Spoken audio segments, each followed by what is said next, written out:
What's going on, everybody? Welcome to the Game Point YouTube channel where I cover everything from NBA, WNBA basketball, everything in between, guys. So if that sounds like something that you're interested in, please go ahead and hit that like and subscribe button.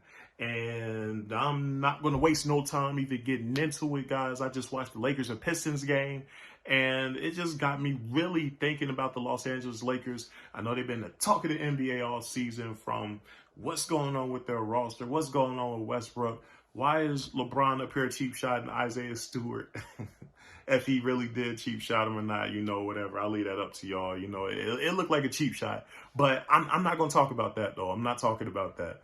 I'm going to focus on the Lakers season and, what I think needs to happen with that squad. So they're sitting at 11-11 right now.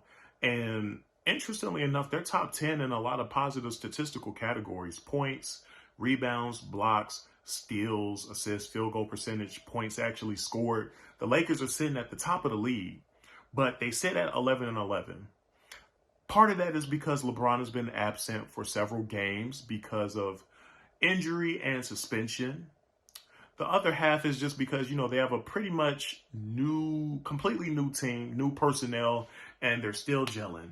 So they've kind of gotten that LeBron treatment where everybody judges them early, 15, 20 games into the season, without really even giving them a chance to really even gel and bond. And I think that's such a silly thing to do when you have a player like LeBron James on your team. It doesn't make sense to judge him this early. Like, if people have paid attention, most LeBron teams, especially on the onset when it's a completely new roster, it takes a minute for them to gel. Think back to the Miami Heat. Think back to the Cleveland Cavaliers. It usually takes a second for them to gel. This is not a team that is consistent of just a bunch of star great role players. You got Carmelo Anthony, future Hall of Famer; Dwight Howard, future Hall of Famer; DeAndre Jordan, former All-Star; Anthony Davis, current All-Star. Let me see, who else am I forgetting? Rajon Rondo, former NBA champion, All-Star. You know what I'm saying? So it's going to take a lot for this team to gel all together. Oh my gosh! And how can I actually forget Westbrook? I'm trying to tell you guys, that's the key right there. That's the key. If Westbrook was not Westbrook, the Lakers would be in a bit better condition right now. And what I mean by that, guys, is I mean, let's keep it real.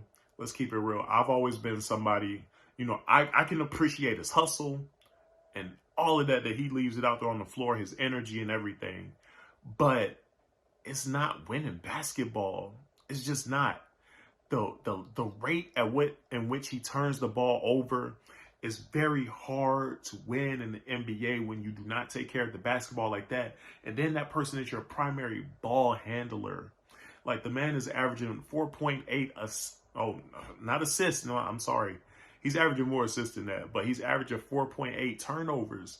So he's giving that ball up far too much to be a primary ball handler, which is why I would almost suggest making him a secondary ball handler. Some people have suggested, hey, move the man to the bench. Some, big TV personalities have said that, and I don't really think that's, possible, especially with what he's getting paid. But it's not the worst idea in the world. And the reason I say that it is because he has to have the ball in his hands. He's just a ball dominant player.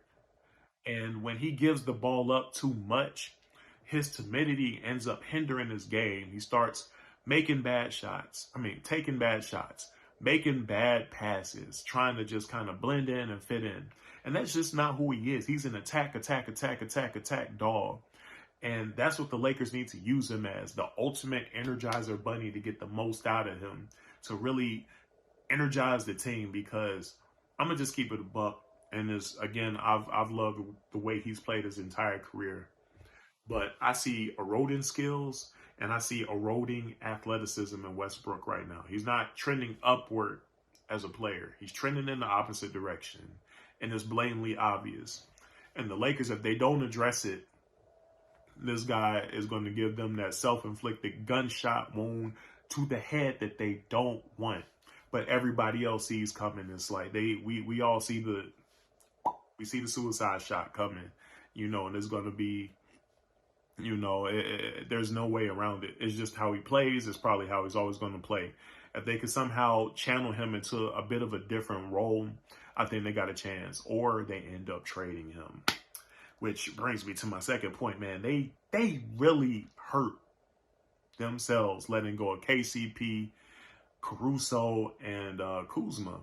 Because all of those players are doing pretty well outside of, where they're at. Maybe not necessarily stat-wise per se, but their teams they're a bit more successful than, what they were looking like in the Lakers last year.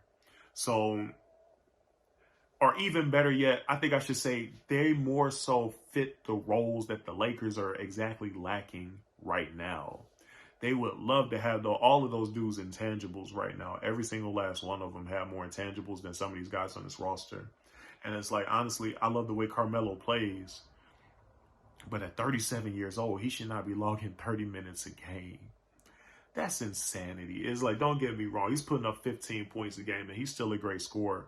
But his plus minus is abysmal right now. I think he's like a negative 0.2 or something like that. It's abysmal.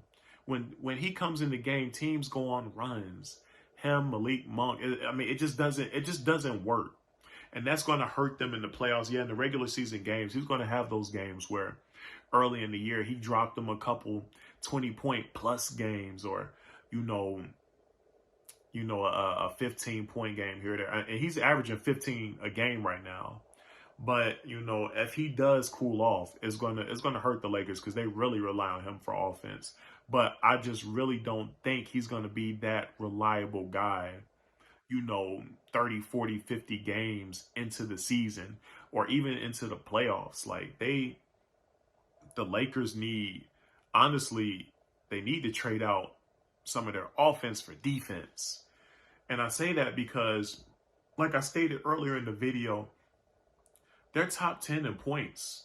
They're top 10 in putting points on the board, but they give up 114 points a game, whereas they average 111 points a game themselves.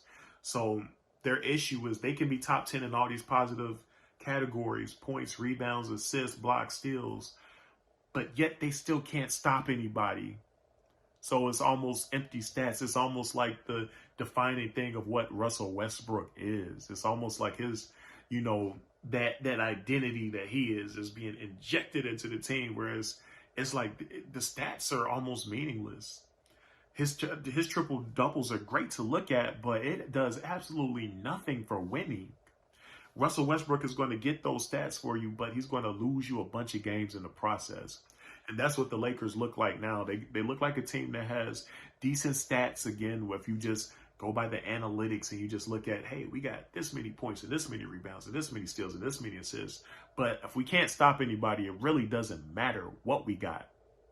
So I'm not going to sit here and ramble too much more. They're going to have a decision to make. I think Russell Westbrook is going to be at the hem of that decision. If they can move him or not, I don't know. But they definitely need some more athletic role players. Kendrick Nunn hasn't come back yet. I think he'll be a great help to be a playmaker.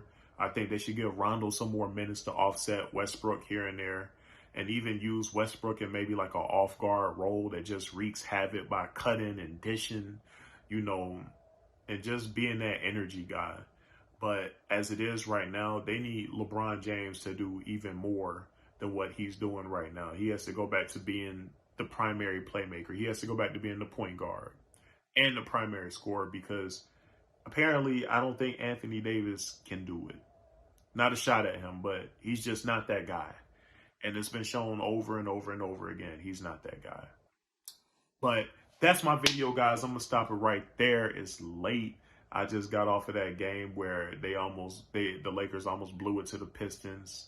But they pulled it out. I think the Pistons only lost because of their youth, to be honest with you. That game was a few minutes longer. The Lakers would have lost that game. Again, guys, they're the ultimate Jekyll and Hyde team. I don't know what to really make of this Lakers team right now. I don't think that they can win a chip as they are right now with LeBron. You can never fully count them out as far as how far they can go. But as of right now, I'm not feeling it. I'm not feeling it. I see a couple pieces that got to be moved. But I'm going to stop it right there, guys. That's my video. I'm going to holler at you guys. Peace.